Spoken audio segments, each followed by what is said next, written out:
예수님 이야기 공생의 세 번째 해. 오늘 설교 제목은 제자입니다. 제자. 본문은 마가복음 6장 7절부터 13절인데 함께 봉독하겠습니다.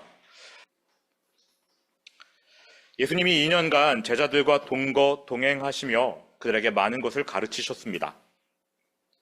가르치신 이유는 그대로 살라는 거지요. 가르침 받은 대로 살아라. 가르침 받은 대로 행하라. 과연 배운 대로 행할 것인가? 이제 2년 후에 제자들이 시험 무대에 오릅니다. 중간고사를 치르는 거죠. 예수님은 우리를 부르십니다. 부르셔서 자기와 함께 있게 하세요. 그리고 배운 대로 행하는지 확인하고자 보내십니다. 그러니까 부르시는 최종 목적은 보내시기 위해서예요. 주일 예배로 여러분을 부르신 이유는 여기서 하나님의 성품을 배우고 세상으로 나아가 배운 대로 행하라. 배운 하나님의 성품을 믿고 믿음으로 살아가라. 그래서 주일 예배로 부르시는 거거든요. 예수님께서 12제자를 부르사 둘씩 보내셨다고 했습니다. 마가복음 3장 14절 15절 부르신 목적이 나옵니다. 같이 읽어보시죠. 시작. 이에 열두를 세우셨으니 이는 자기와 함께 있게 하시고 또다 전도도 하며 귀신을 내쫓는 권능도 가지게 하려 하심이라. 마가복음 3장에서 예수님이 제자를 부르셨어요. 부르실 때부터 목적은 보내시려고 한 것이었습니다. 그래서 옆에 끼고 가르치신 거예요. 먼저는 자기와 함께 있도록 제자를 부르셨습니다. 가르치시고 이제는 파송하셔요. 그런데 예수님께서 보내실 때 둘씩 짝을 지어 보내셨습니다. 한 명만 보내신 게 아니라 3명을 묶어서 보내신 게 아니라 2명씩 짝을 지어 보내셨다. 둘씩 짝을 지으신 이유는요, 서로를 의지하게끔, 서로 돕게끔 하는 것이지요. 혼자보다는 둘이 낫지 않겠습니까? 매도 나눠 맞을 거고요. 기쁨을 나누면 2배가 될 것이고요. 그래서 둘씩 짝을 지어주셨는데, 아니 그럴 거면 차라리 여러 사람을 묶어 그룹으로 보내는 게 더 낫지 않을까? 이러한 생각을 하실 수도 있겠습니다만, 사람이 많아지면요, 기동성이 떨어집니다. 그리고요, 3명만 돼도 말이 나옵니다. 둘이 짝을 먹고 1명을 따돌릴 수 있어요. 그리고 3명일 때 1명이 나 못해, 나 힘들어, 나 죽겠어, 니네들이 해, 이러한 사람들이 나옵니다. 여러분, 바울의 1차 전도 여행을 보십시오. 성령님이 따로 세우라고 한 사람은 바나바와 바울 2명이었습니다. 그런데 바나바가 어떻게 해요? 내 조카 마가를 데려가야 되겠다. 수행원으로 두자 해서 마가를 데려갔는데 어떠한 일이 벌어지죠? 마가가 심부름하는 대신 중도에 탈락합니다. 나 못해, 니네들끼리 해 하고 떠나버려요. 이 일 때문에 나중에 바나바와 바울이 대판 싸웁니다. 다시는 안 볼 것처럼 싸웠어요. 진짜로요. 가나안 정탐꾼들을 보십시오. 몇 명이 갔죠? 12명 갔죠. 몇 명만 가면 딱 좋았어요? 네, 여호수아와 갈렙만 가면 되는 건데 읽어보실까요? 시작. 모세의 은혜를 받고 땅을 정탐하고 돌아와서 그 땅을 악평하여 온 회중이 모세를 원망하게 하는 사람 곧 그 땅에 대하여 악평한 자들은 여호와 앞에서 재앙으로 죽었고 그 자리에서 죽이셨습니다. 하나님이. 괜히 12명이 떼거지로 가가지고 이것저것 불평하다가 죽었어요. 훗날 여호수아는 나중에 이스라엘 백성들을 이끌고 여리고성을 가기 전에 정탐꾼을 보냈는데 몇 명 보냅니까? 2명 보냅니다. 배웠어요. 아, 떼거지로 갈 필요가 없겠구나. 괜찮은 놈 2명만 골라서 딱 보냅니다. 2명 가면요, 허리 아프다는 얘기 못하죠. 화장실 불편하다 얘기 어떻게 해요? 2명이 가면 내가 불평하는 순간 이 프로젝트 망한다 해서 참고 합니다. 예수님이 그렇게 해서 지혜롭게 둘씩 보내신 겁니다. 그런데요, 더 중요한 이유가 있어요. 예수님은 이들이 단순한 제자가 아니라 증인이기 때문에 2명씩 보내신 겁니다. 구약에 의하면 어떠한 사실을 입증하기 위해 2-3사람의 증언이 있어야 한다. 2명의 증언이 있어야 한다. 그래서 이들을 증인으로 내보내셨어요. 무엇을 증명하려고, 무엇을 증언하게 하려고 증인으로 보내신 걸까요? 하나님 나라가 이 땅에 임했다. 하나님 나라가 임했다. 이 사실을 증언하는 증인으로 보내신 겁니다. 예수님께서 제자들을 보내시면서 뭘 주셨다고 합니까? 더러운 귀신을 제어하는 권능을 주셨대요.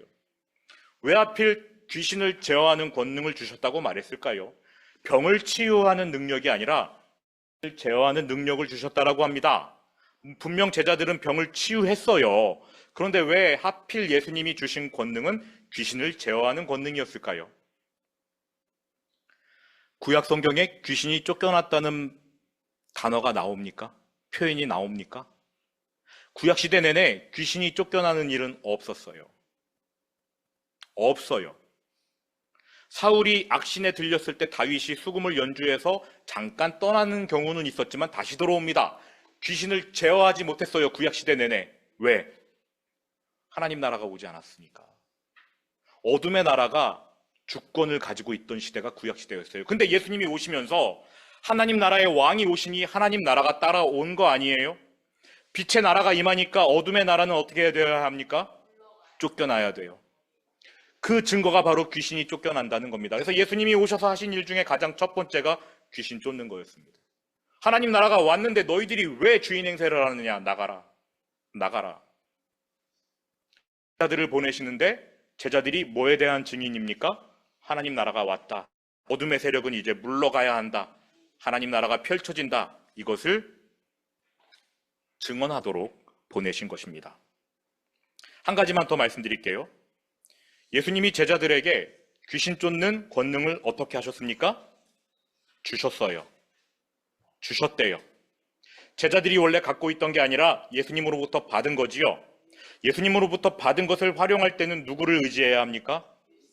그러니 제자들은 보냄을 받았으면서도 예수님과 동행해야 했던 겁니다. 예수님이 내 곁에 계시다고 생각하고 말하고 행동해야 됐던 거예요.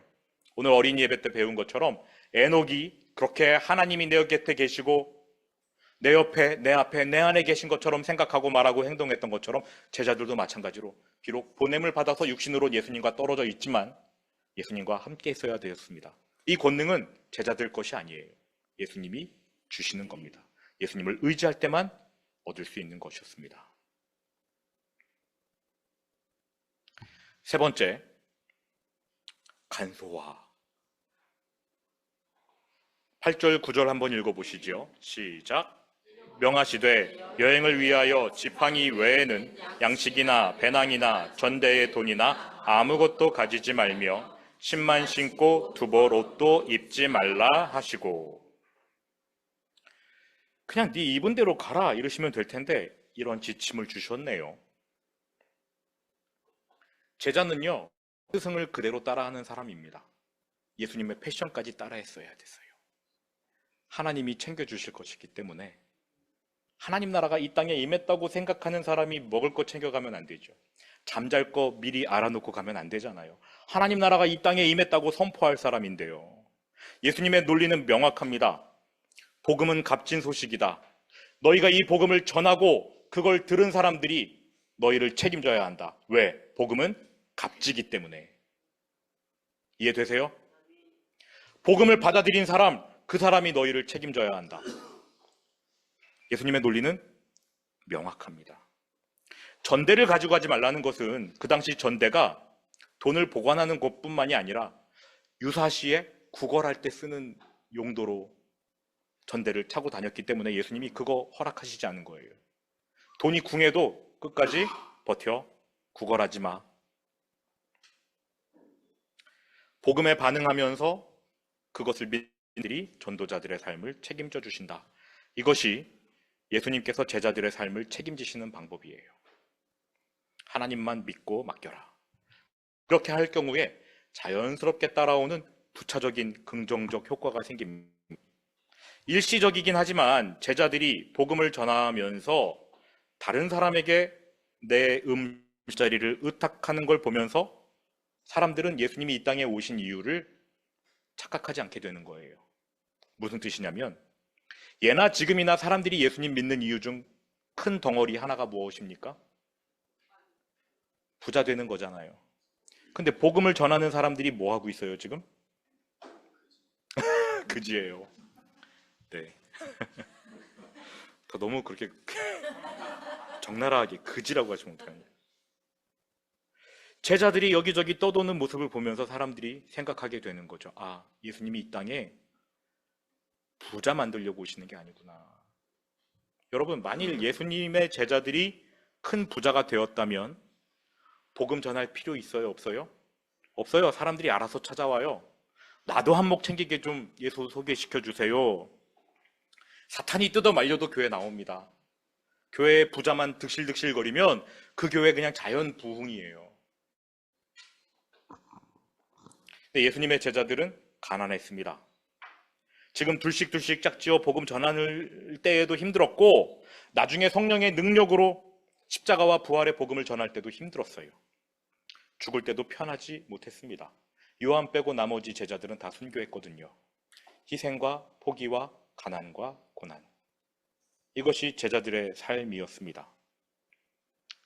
가난했지만 경건했습니다. 가난했지만 당당했고 행복했습니다.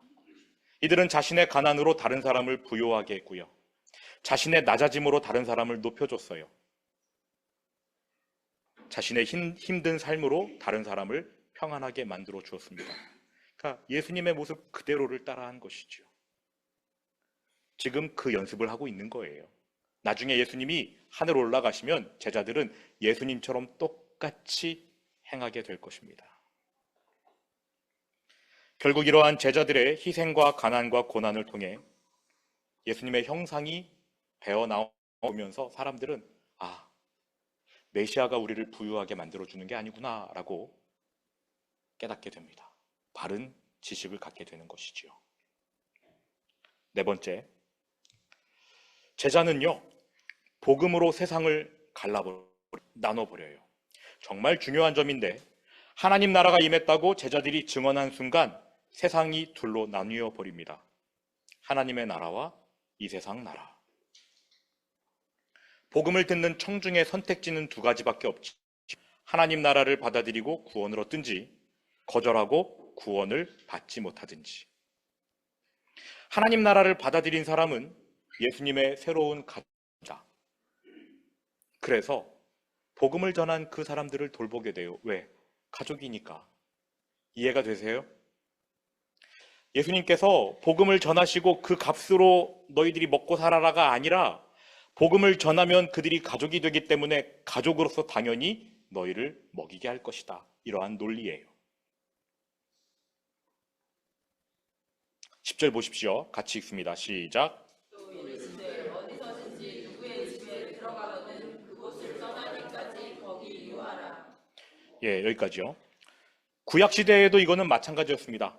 엘리야 선지자가 여호와가 하나님이라고 선포했을 때 이스라엘 사람 중에 믿은 사람이 없어서 하나님은 사르밧이라는 동네로 엘리야를 보내십니다.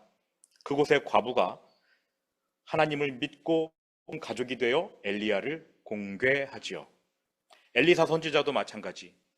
그가 하나님 말씀을 선포했을 때 수넴 여인이 엘리사 선지자를 위해 집을 마련해주고 음식도 공궤했습니다. 제자들이 하나님 나라를 선포할 때 그걸 받아들인 사람은 그 제자를 가족처럼 여겨서 먹이고 재워줄 것입니다. 마가복음 9장 41절 같이 읽습니다. 시작. 누구든지 너희가 그리스도에게 속한 자라 하여 물 한 그릇이라도 주면 내가 진실로 너희에게 이르노니 그가 결코 상을 잃지 아니하리라. 여러분, 복음 전하는 자들에게 배려를 하면 하나님이 그걸 기억하신다는 거예요. 제자들에게 물 한 그릇이라도 대접하면 하나님이 직접 만나 주신다는 거죠. 여기에는 배려도 들어가 있습니다. 어디서든지 누구의 집에 들어가거든 그것을 떠나기까지 거기 유하라. 생각해 보십시오. 맨 처음 복음을 받아들인 사람이 우리 집에 오세요 하고 거기에 거하고 있는데 좀 더 돈이 집이 넓은 사람이 예수님을 믿어서 거기 누추한 곳에 계시지 마시고 여기에 오세요 해서 제자들이 그럼 저희가 가겠습니다 하고 가면 이 사람은 어떻게 되죠? 상처받잖아요. 하나님의 가족이 되었으니 다른 사람의 감정까지도 잘 다뤄야 한다는 그러한 메시지를 예수님이 하신 거예요. 여기까지는 그래도 복음을 받아들인 사람들의 이야기고, 하나님 나라 거절한 사람은 어떻게 됩니까? 하나님 나라를 거절하는 사람에 대해서 제자들이 해야 할 행동이 있습니다. 11절 같이 읽습니다. 시작.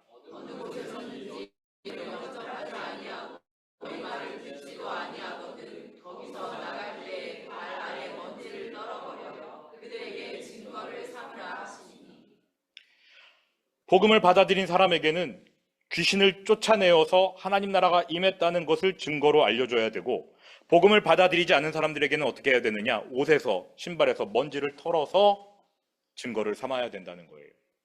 그럼 발에서 신에서 먼지를 턴다, 옷에서 먼지를 턴다, 이게 무슨 뜻일까요? 이 당시 사람들은 이방인의 땅을 웬만해서는 안 밟으려고 합니다. 근데 어쩔 수 없이 이방인의 땅을 지나야 할 때, 그리고 다시 유대인의 땅으로 돌아올 때 어떻게 하느냐? 발에서 신발을 털고 옷을 털어버렸어요.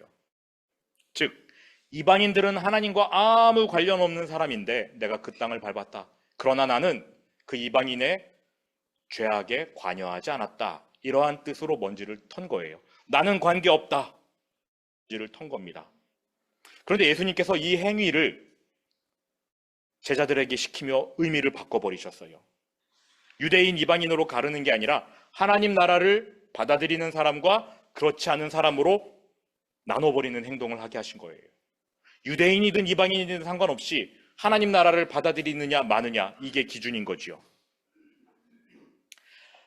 구원받은 사람에게 하나님 나라의 가족이 되는 특권을 주시지만, 복음을 믿지 않은 사람들에게는 하나님 나라 밖에 거하는 저주를 허락하시는 겁니다.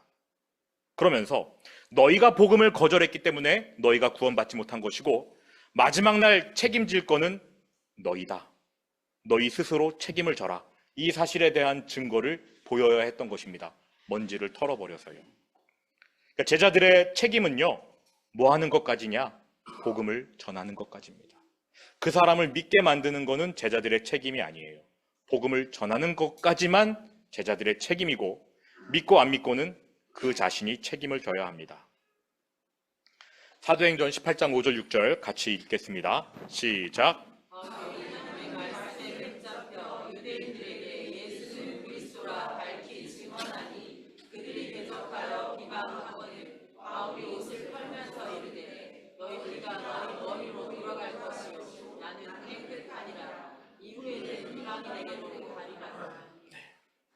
옷을 털었습니다. 먼지를 털어버렸어요. 나는 너희에게 더 이상 책임이 없다. 너희 스스로 거절한 것이다. 마지막입니다. 예수님과 같은 제자들의 모습. 12절, 제자들이 나가서 무엇을 전파했습니까? 회개하라. 예수님이 이 땅에 오셔서 공생애를 시작하실 때 했던 첫 번째 외침이 회개하라, 천국이, 하나님의 나라가 가까이 왔느니라. 제자들도 마찬가지입니다. 회개하라, 너희가 하나님 나라에 들어 지금 이 어둠의 나라에서 돌이켜야 한다. 회개하라. 예수를 믿고 하나님 나라를 받아들여라. 두 번째, 많은 귀신을 쫓아냈습니다. 하나님 나라를 선포했기 때문에 그 나라가 임한 것이 사실임을 증명하는 차원에서 귀신을 쫓았습니다. 귀신이 쫓겨났어요. 그 다음, 많은 병자에게 기름을 발라 고치더라. 여러분, 병자에게 기름을 바르면 낫습니까? 나아요, 안 나아요?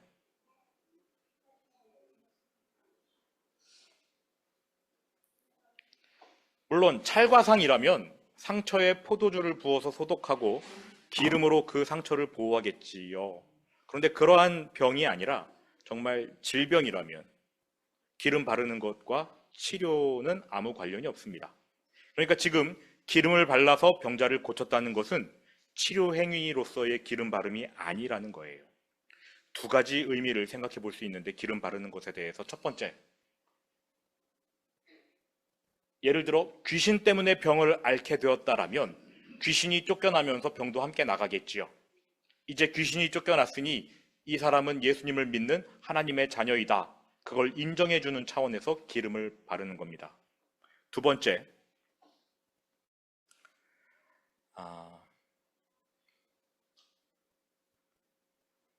야고보서 5장 14절을 한번 같이 읽어보시죠. 시작. 너희 중에 없는 자가 있느냐? 그는 교회의 장로들을 청할 것이요 그들은 주의 이름으로 기름을 바르며 그를 위하여 기도할지니라.